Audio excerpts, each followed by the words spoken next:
بسم الله الرحمن الرحيم. بعد الهزيمة من الزمالك، بعد دقائق معدودة من هزيمة الزمالك من المصري، مرتضى منصور رئيس نادي الزمالك طلع بقرارات عاجلة. أول القرارات دي اللي خدها رئيس الزمالك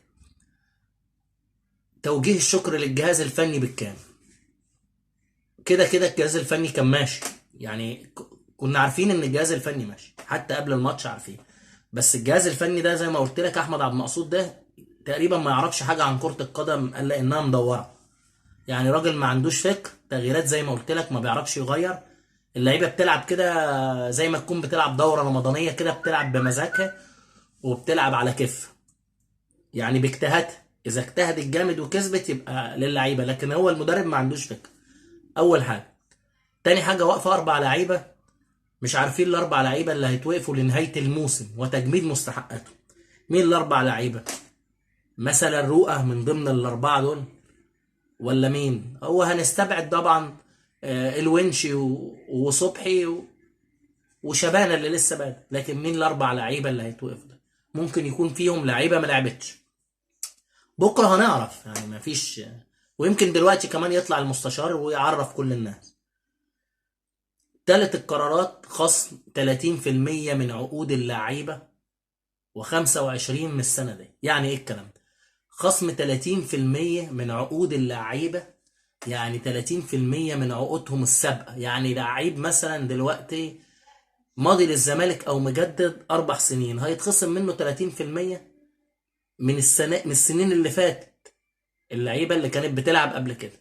و25 من السنه دي، يعني لعيب مثلا ماضي 4 سنين في الزمالك هيتخصم منه 25%، يعتبر سنه على حسب بقى، لان اللعيب طبعا زي ما انتم عارفين السنه الاولانيه ب 35 مليون، والسنه الثانيه ب 42 مليون، والسنه الثالثه ب 60 مليون، والسنه الرابعه ب 200 مليون، وهو اصلا على بعضه ما يسواش 200 جنيه.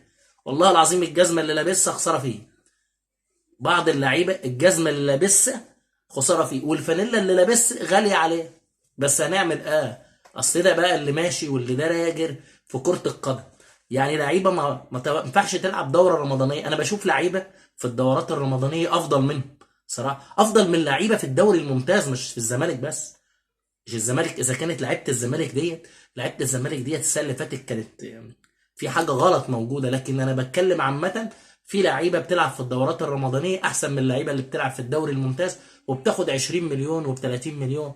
لو جبت مصطفى فتحي كان بيلعب في درجه رابعه، كان فريق الدرجه الرابعه بتاعه بالأسد ما بيلعبوش اصلا، وكان عقده كله على بعضه في 4 سنين 70,000 جنيه، وما بيقبضش ولا جنيه، وجابوه من دوره رمضانيه. كتير من دول كده. لو رحت الدرجه الاولى والدرجه الثانيه هتلاقي لعيبه احسن من لعيبه، في لعيبه افضل من اللعيبه اللي بتلعب الدوري الممتاز وبتلعب في الزمالك وبتلعب في الاهلي.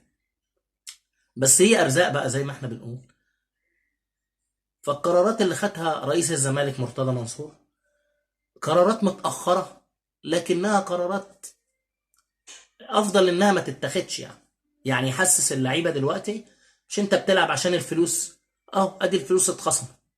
عايز تمشي؟ طب ما تمشي، ما تمشي. انا جايب لعيبه من بره. وبرضه عشان برضه نبقى صراحه، في اخطاء في مجلس الاداره. يعني اخطاء في مجلس الاداره. لعيب زي مروان محسن اللي احنا جبناه ده، ولا مروان حمدي بتاع المصري اللي احنا بعناه ب 23 مليون للمصري، كان هداف سموحه ومضمون للمنتخب وبيلعب ماتشات المنتخب، واحنا مشيناه وجبنا سامسون. تجيب في لعيب من بره ما تعرفش هيتألق في الدوري عندنا ولا لا، او تسيب لعيب متألق في الدوري المصري؟ طب ليه؟ ليه؟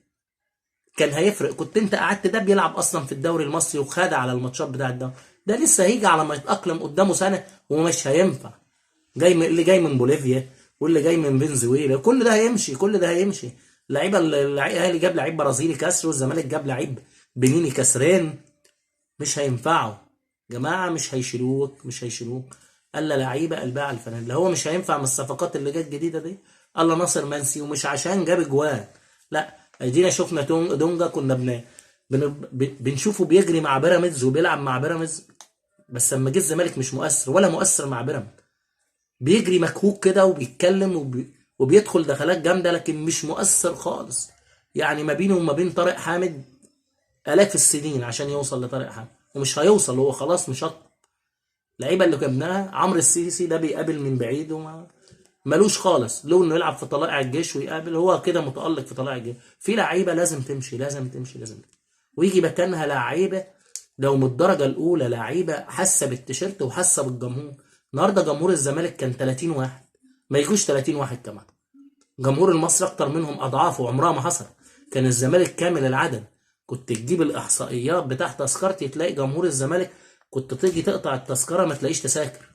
بعد 10 دقايق التذاكر بتاعها، بعد 5 دقايق ما بتعرفش تقطع عشان الضغط على الموقع جامد. دلوقتي ما فيش حد هيروح، مفيش حد هيروح. لكن مش عشان الهزائم، اللعيبه اصلا ما بتلعبش، مفيش كوره. الزمالك ما بيقدمش اي كوره السنه دي من ساعه 2023، والزمالك ما بيقدمش. تنساش تعمل لايك وشير للفيديو ده. وان شاء الله برضه هنقول القادم احسن. انترنتنا هنشجع مين يعني غير الزمالك؟ مش هنشجع حد غير الزمالك. والسلام عليكم ورحمه الله وبركاته.